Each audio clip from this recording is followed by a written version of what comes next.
Should maximizing human freedom be one of the goals of AI? Should that be one of its objectives that it's trying to maximize? We haven't heard very much about this, and I want to put that alongside some of the other things that you might have heard. So with XAI, for instance, Elon Musk's announcement was, okay, XAI is going to create AI that is trying to understand the true nature of the universe. Well, that's very interesting, especially as a short-term goal. It's very different than what we've heard from other people thinking about constitutional AI, what its goals actually should be. And at least as a short-term, business-oriented goal, next few years, for instance, yeah, you know what? That probably is going to produce something very interesting, and we don't really have to worry about it killing us in the process so much while we're doing that, hopefully. So it's a very interesting short-term goal, and I think that's great. But is that something that ultimately we should embrace long-term? Is that what constitutional AI should actually look like? Now, oftentimes when we hear about this, we hear about maximizing human prosperity, maximizing human flourishing, or human happiness, and what is the goal that we would like to create our kind of utopia? And that harkens to questions of what should utopia actually look like for humans? What could it possibly look like? What do we think, in other words, good is for people? And this is something that in the history of philosophy, whenever we hear about any kind of ethical system that is outside of a particular religious context, then this is precisely what we hear, is trying to identify what the good is for people. And this goes through a long tradition in ancient Greece in thinking about, okay, well, what is the function of humanity? For Aristotle, it was reason. The Stoics wanted us to maximize a certain kind of self-sustaining tranquility. The Epicureans had a similar sort of idea. The Cynics were headed in a similar direction, although culture didn't seem to be particularly compatible with that, and on and on and on. And then once we get to Enlightenment era thinking, then we get to utilitarians, so people thinking about, okay, we're going to maximize benefits and minimize costs, and we're going to find the best mix of those things so that we, have to take the least of the evils and get the most of the goods. And this was seen as a kind of modern, almost equation-like form of hedonism.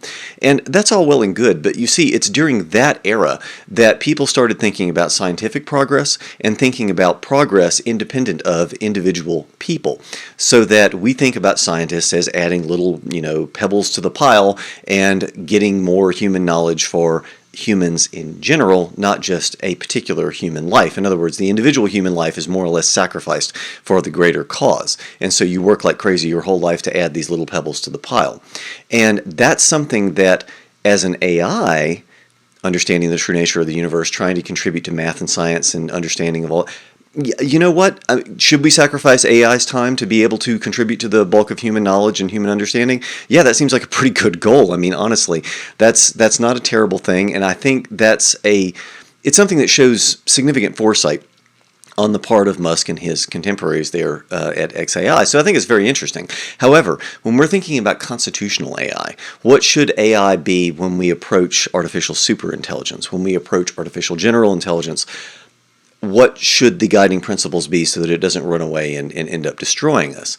And one of the things that I think that we should point to that hasn't been as much discussed, which is why I'm bringing it up here, is human freedom. And so human freedom is something that, especially in the Marxist tradition, was emphasized. So this is beginning in like the middle of the 18th century, not even a couple hundred years ago. We have people saying, okay, well, human culture has largely confined us in ways that we would prefer not to be confined, and we are constantly trying to push against that to get as much freedom as we can, basically without overly hurting each other too much.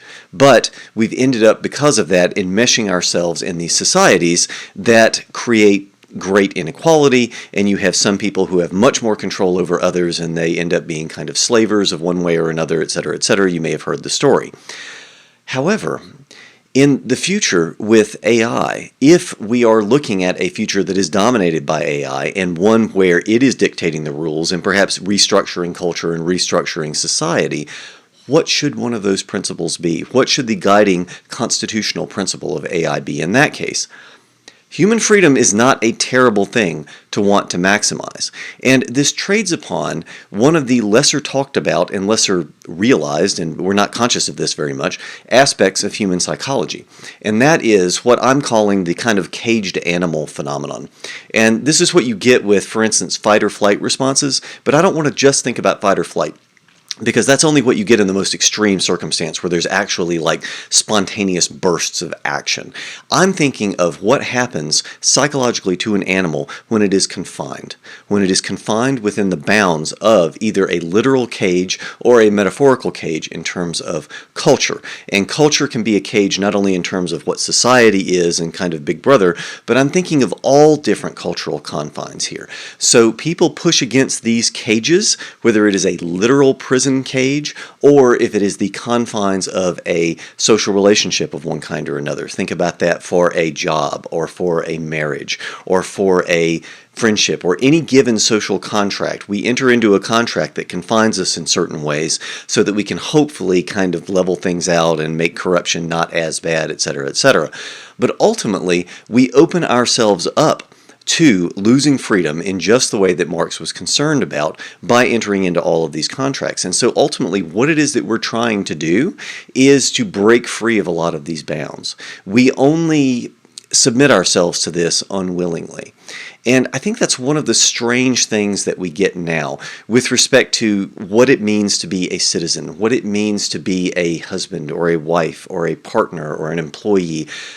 What is often not talked about is that people would have more freedom, they would go and get more freedom if they felt like the costs did not outweigh the benefits.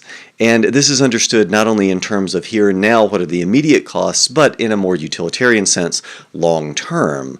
What is ultimately the fecundity, the certainty, the propinquity, the extent, etc., all the utilitarian concerns with respect to these things. And that's why I think that Marx had something going there in a way that may not be obvious. And so the social structure notwithstanding, so don't worry so much about Marxism and socialism, but this one insight about human freedom I think might be valuable and might be worth considering for us when we think about what the objectives of AI should be. So an AI system where you have, let's say even in the extreme form, an AI governance. So it has taken over and is now, structuring nations and societies and how it is that people deal with each other, what they can and can't do. And it's very easy for us to conceive of dystopian versions of this. And I'm thinking, of course, in particular of something like Black Mirror and the episode where you had somebody in the, all the walls are TVs and they actually tracked whether you were looking at it and scolded you not for not looking at it. Can you imagine, if the commercials on YouTube or Twitter or whatever actually could track whether or not you were looking at the screen and forced you to look at the screen? That would be an outrageous violation of human freedom and something that hopefully people will never tolerate because that's really, really awful. But that is a dystopian version of what it is that we are afraid of and is possible right now with current technology, by the way, unfortunately. But that's a dystopian version of something that we're concerned about, and we should look at why it is that we're concerned about it. In other words, we should look at why it is that we think that that's a dystopia, and it comes down to human freedom.